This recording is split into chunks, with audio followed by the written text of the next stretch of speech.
देवाय हरे परमात्मने प्रणतकलेशनाशाय गोविंदाय नमो नमः। हरि ओम। महाप्रभु विष्णु भगवान की जय। सत्यनारायण भगवान की जय। प्रथम अध्याय श्री सत्यनारायण व्रत कथा। एक बार जो है नैमिषारण्य में एक तर्थ आर्यवर्त के 88,000 मार्षों ने मुनिश्रेष्ठ श्री सूर्य से पूछा कि हे मुनिश्रेष्ठ, इस कलयुग में मनुष्य जो है वेद विधान और धर्म के विरुद्ध जो है आचरण करते हुए पापों के बोझ तले दबता जा रहा है। अतः हे मुनिश्रेष्ठ, ऐसा कोई उपाय बताइए जिससे जो है मनुष्य को पुण्य लाभ हो। तथा तो तब श्री सूर्य जी ने कहा कि हे ऋषियों, आपने विश्व कल्याण के लिए बहुत अच्छा प्रश्न किया है। अब मैं उस मंगलकारी व्रत का वर्णन करूंगा जिसके संबंध में जो है एक बार महर्षि नारद जी ने भगवान श्री लक्ष्मी नारायण जी से पूछा था और उन्होंने नारद जी से जो कथा कही थी आप उसे सुने। ब्रह्मर्षि नारद जी मानव कल्याण की इच्छा से विभिन्न लोगों का भ्रमण करते हुए पृथ्वी लोक पर वहां पर पहुंचे और अपने अपने कर्मों के अनुसार लोगों को दुखों से पीड़ित देखकर वे बहुत व्यथित हुए और मन में विचार करने लगे कि इन प्राणियों के दुख का निवारण कैसे होगा। जब वह कोई उपाय न सोच सके तो भगवान विष्णु के सामने वहां पर उपस्थित हुए।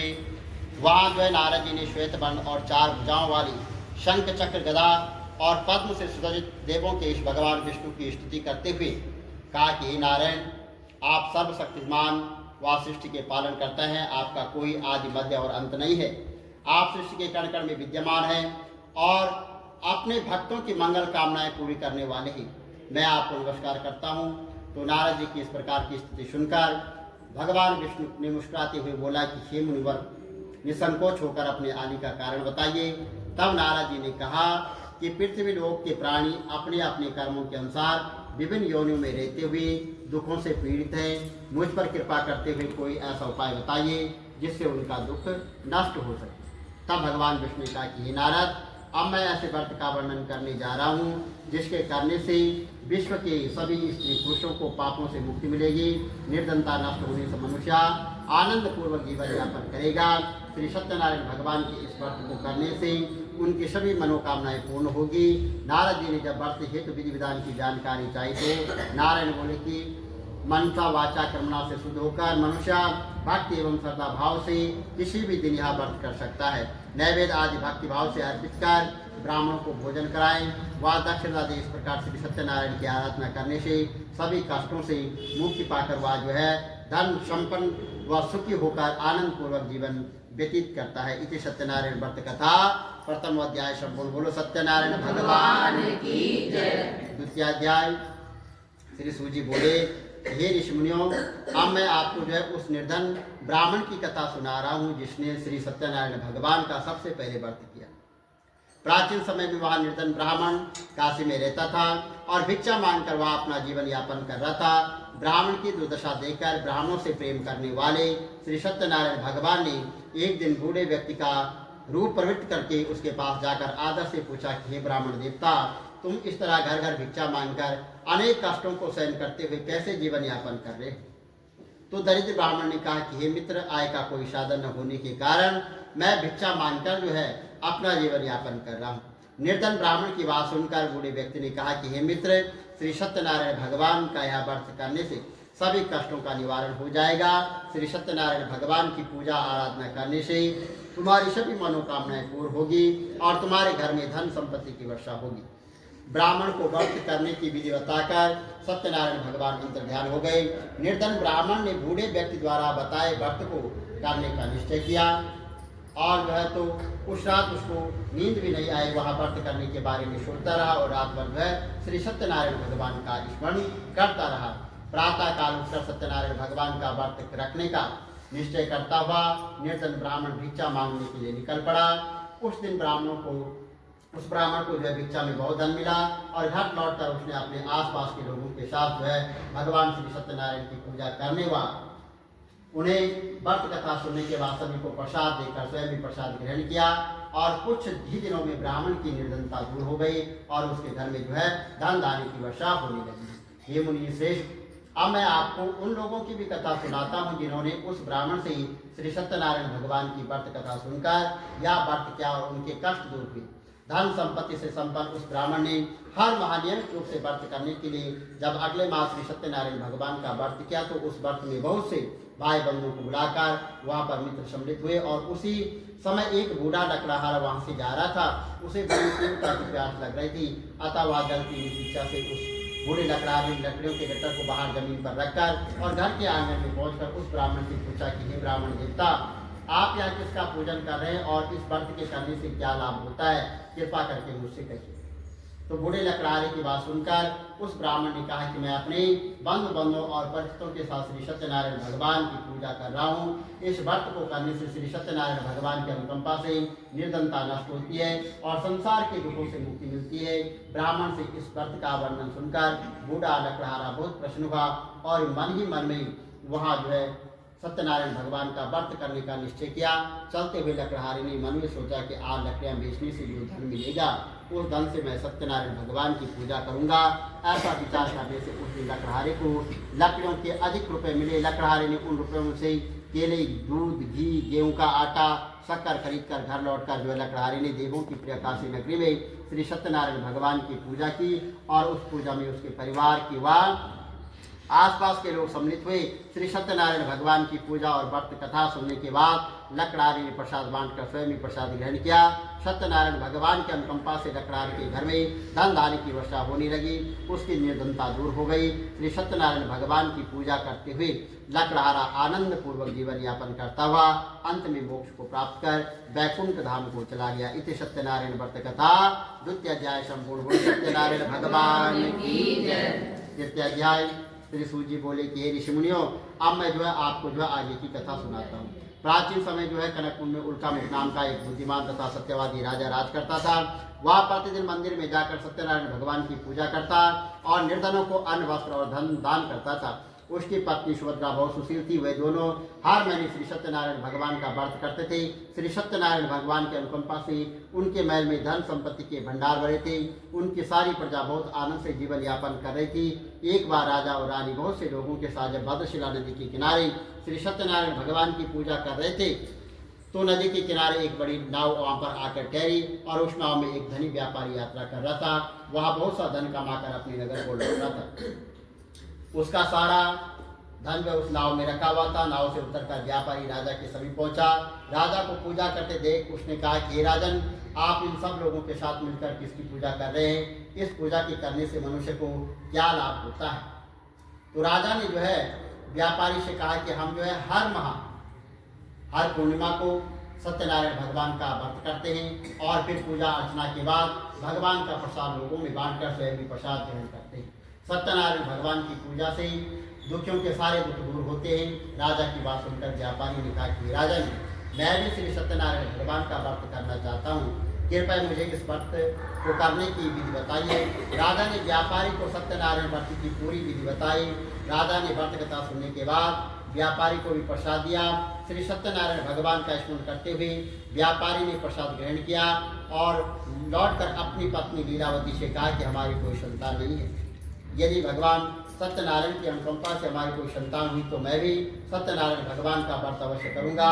व्यापारी के ऐसे निश्चय करने के कुछ समय बाद लीलावती गर्भवती हुई। 10वें महीने में उसने एक सुंदर कन्या को जन्म दिया। व्यापारी ने पुत्री जनकर बहुत खुशी मनाई, लेकिन सत्यनारायण भगवान का व्रत नहीं किया। जब उसकी पत्नी लीलावती ने अपने पति से व्रत करने के लिए कहा तो वह बोला, अभी क्या जल्दी है, मैं इसका विवाह होगा तो अवश्य ही व्रत कर लूँगा।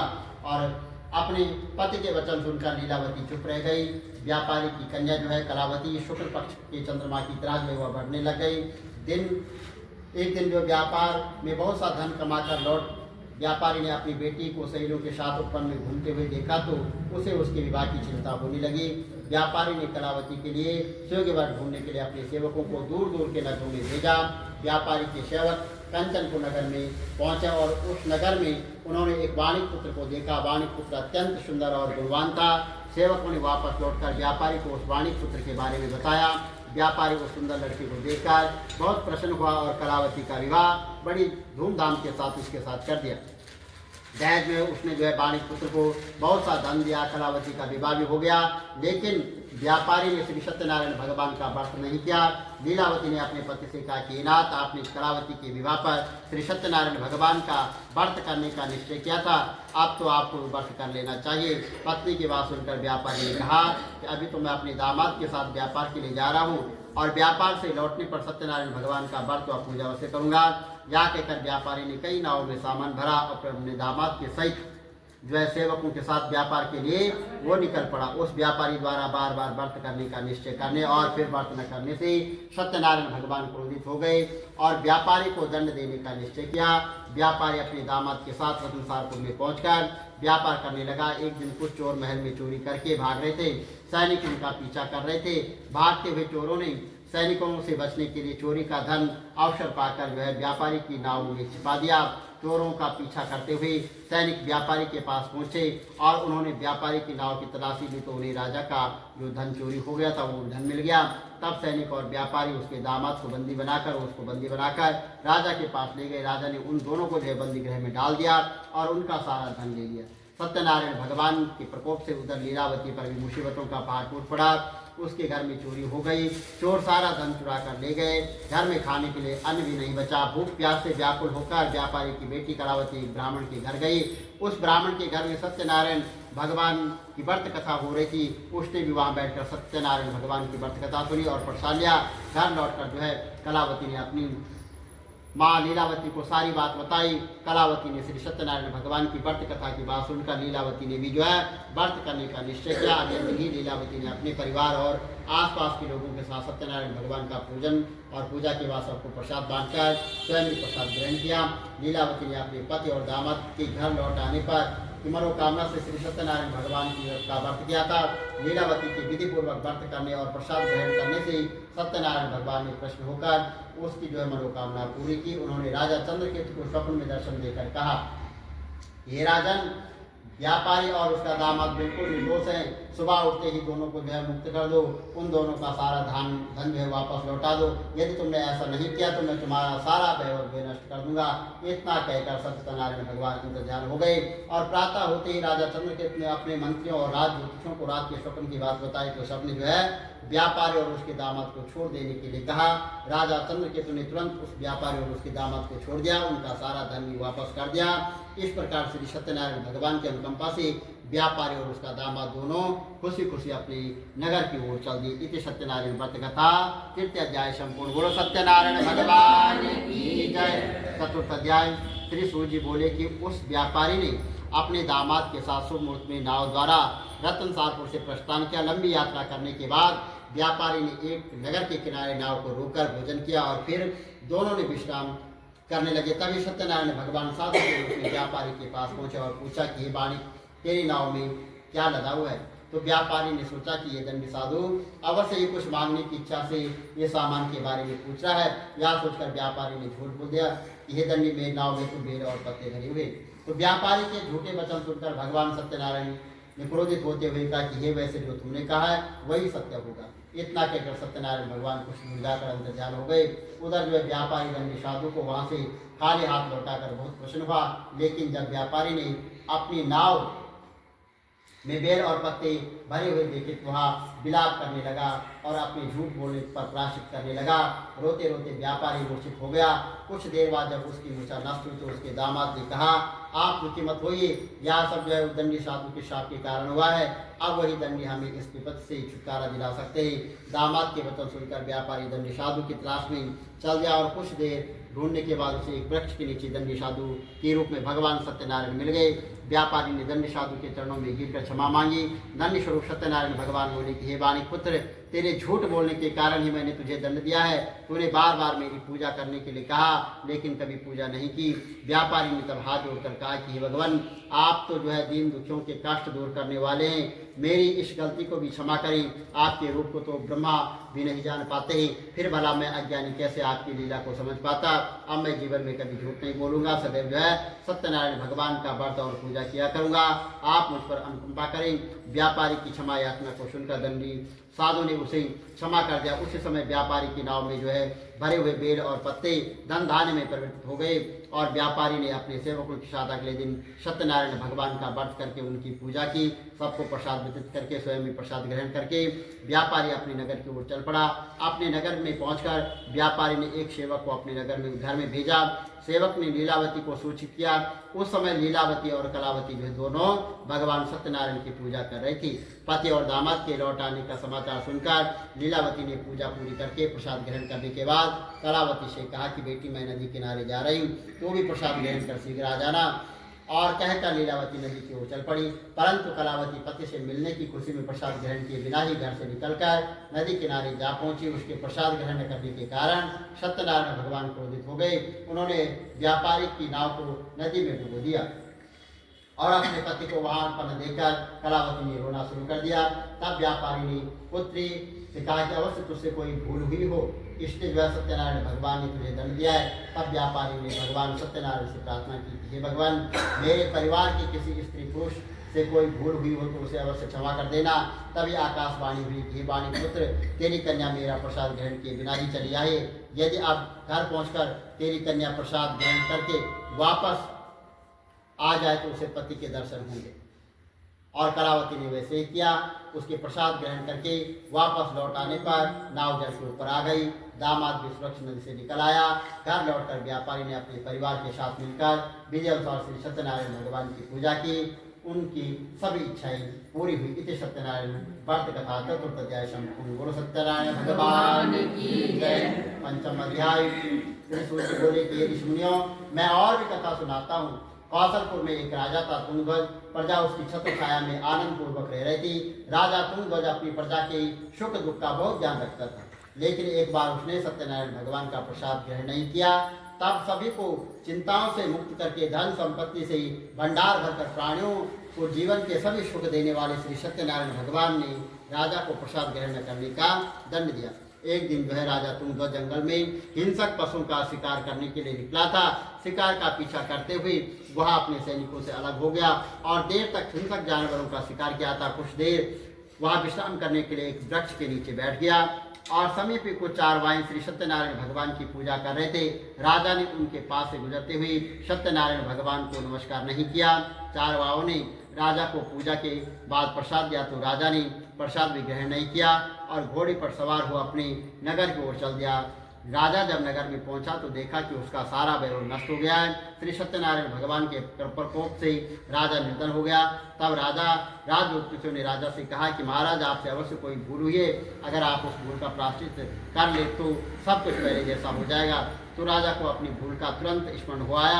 अतः मंदिर में जाकर श्री सत्यनारायण भगवान से क्षमा मांगी और उनकी पूजा की। पूजा के बाद वे प्रसाद ग्रहण करने से श्री सत्यनारायण भगवान के अनुकंपा से चमत्कार हुआ। राजा का खोया वैभव पुनः लौट आया।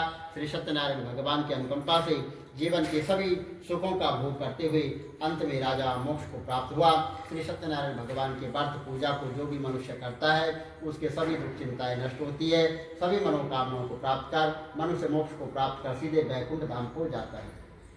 श्री सूजी ने कुछ पर रुककर कहा कि श्रेष्ठ मुनियों, श्री सत्यनारायण भगवान के व्रत को पूर्व जन्म में जिन लोगों ने किया है उन्हें जो है दूसरे जन्म में भी सभी तरह के सुख प्राप्त हुए।